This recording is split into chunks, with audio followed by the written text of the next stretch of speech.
Hello guys, good morning. मैं हूं श्याम सा और आज आप लोगों को जो बताने वाला हूं, पहले आप लोगों को पढ़ा चुका हूं कि नॉर्मल बच्चा कैसे होता है, जुड़वा बच्चा कैसे होता है, हम शकल बच्चा कैसे होता है।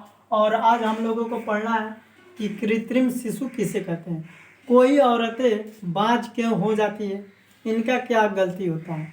कोई बाप का औलाद नहीं होता है, उनका क्या गलती होता है। तो आइए, न कोई बाज न कोई निर्वाज, कहने का मतलब है आज के दुनिया में न कोई बाज रहेगा और न कोई दुखी रहेगा। तो पुरुषों की सबसे पहली गलती होती है कि शुक्राणु में यदि पूंछ नहीं रहेगा तो बच्चा नहीं बनेगा। कहने का मतलब है ये शुक्राणु है और इसमें अगर पूछे नहीं रहेगा तो बच्चा नहीं बनेगा। पहला गलती ये हुआ। और शुक्राणु अगर कम रहेगा पुरुष में तो भी बच्चा नहीं बनेगा। अब ये औरतों की गलती क्या होती है कि वो बाँझ बन जाती है। औरतों की गलती क्या होती है कि वो बाँझ बन जाती है। तो जिनका ओवरी रहता है लेकिन ओवन नहीं हो पाता है, जब तक ओवन नहीं होगा तो मानसिक चक्र नहीं होगा, तब तक बच्चा नहीं होगा। कहने का मतलब यह है कि ये अंडाशय में ओवरी रहता है और इनका ओवने नहीं होगा तो अंडा बाहर नहीं निकलेगा। और जब तक अंडा बाहर नहीं निकलेगा तो शुक्राणु से निषेचन नहीं करेगा और निषेचन नहीं करेगा तो बच्चा का जन्म नहीं होगा। और जन्म नहीं होगा तो क्या होगा, औरतें बाँझ बन जाएगी और लोग उन्हें ताना मारते हैं, गालियाँ देते हैं। हालांकि सबसे ज़्यादा पुरुषों में गलती होती है। कहने का मतलब है जब तक उनका मानसिक चक्र नहीं होगा तब तक उनको बच्चा नहीं हो पाता। तो आइए समझते हैं। उन्हीं को कहते हैं कृत्रिम शिशु, जो नए तौर तरीके से बच्चा का जन्म होता है। ये है योनि और ये है अंडाशय, ये है फ्लोपिन टी, ये भी है फ्लोपिन टी, ये है गर्भाशय, ये है अंडाशय। क्या होता है कि जिस हीरोइन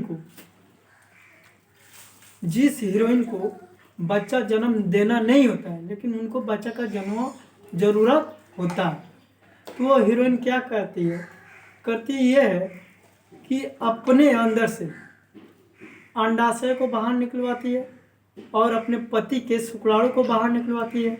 उसके बाद वो कांच में पैक करवाती है। डॉक्टरों द्वारा कांच में क्या होता है, पैक होता है और अंडाणु को और शुक्राणु को निषेचन कराया जाता है। निषेचन होने के बाद इस प्रनली शिशु को क्या किया जाता है, गर्भ में डाल दिया जाता है। क्योंकि कांच में उनका बच्चा जो बनेगा निषेचन होने के बाद भ्रूण बनेगा, उसका भोजन कहाँ से आएगा, इसलिए इसको फिर गर्भ में डाल दिया जाता है, दूसरे औरतों के गर्भ में डाल दिया जाता है, जिससे बच्चा बनता है। होता यह है कि स्त्रियों के योनि के द्वारा अंडाशय में पाइप द्वारा अंडाणु को बाहर निकाला जाता है और पुरुषों के शुक्राणु से क्या किया जाता है, निषेचन कराया जाता है। तब जाकर बच्चा बनता है और निषेचन होने के बाद इनके गर्भ में डाल दिया जाता है तो बच्चा का जन्म होता है। यहाँ पर कह रहा है कृत्रिम शिशु, यानी जब कभी निषेचन की क्रिया फ्लोपिन यानी यहाँ से फ्लोपिन टी में न कराकर बल्कि अंडाशय और शुक्राणु को बाहर निकालकर निषेचन कराकर फिर टेस्टिव नली को गर्भाशय में यानी यहाँ पे डाल दिया जाता है, उसे टेस्टिव बेबी कहते हैं। कहने का मतलब है जिस औरत को बच्चा नहीं होता और जो हीरोइन बच्चा जन्म देना नहीं चाहती है, वो हीरोइन क्या करती है कि अपने पति का शुक्राणु और अपने अंडाणु को पाइप द्वारा, डॉक्टरों द्वारा पाइप से अंडाणु को बाहर निकलवाती है और दूसरे औरतों के गर्भ में निषेचन कराने के बाद डलवा देती है और उस स्त्री को बोलती है कि सुनो, तुमको मैं खाने पीने का निमन चिकन सामान दूंगा और ये बच्चा मेरा है जो आपके गर्भ में डाला जाएगा।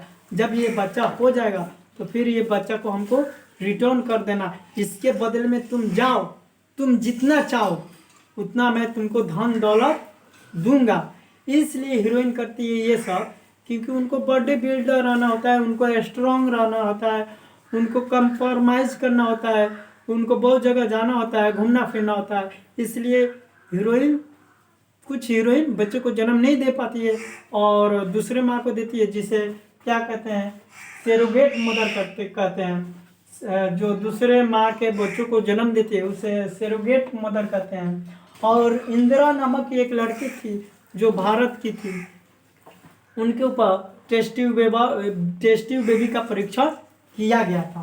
फिर एक बात सुनिए कि जब कभी निषेचन की क्रिया यहाँ फॉलोपिन टी में यानी शुक्राणु से और अंडाणु से निषेचन न कराकर इन अंडाणु को और इन शुक्राणु को बाहर निकाल कर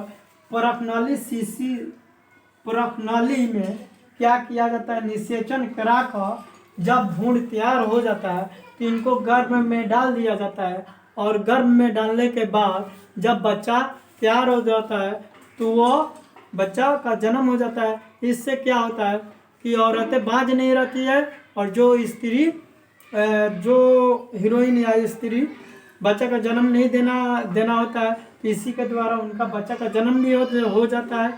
यही तक है आज का हमारा सब्जेक्ट। और फिर अगले पीरियड में मैं आप लोगों को बताऊंगा डीएनए क्या होता है और हमारा क्या पहचान है कि हम अपने पिता के औलाद हैं।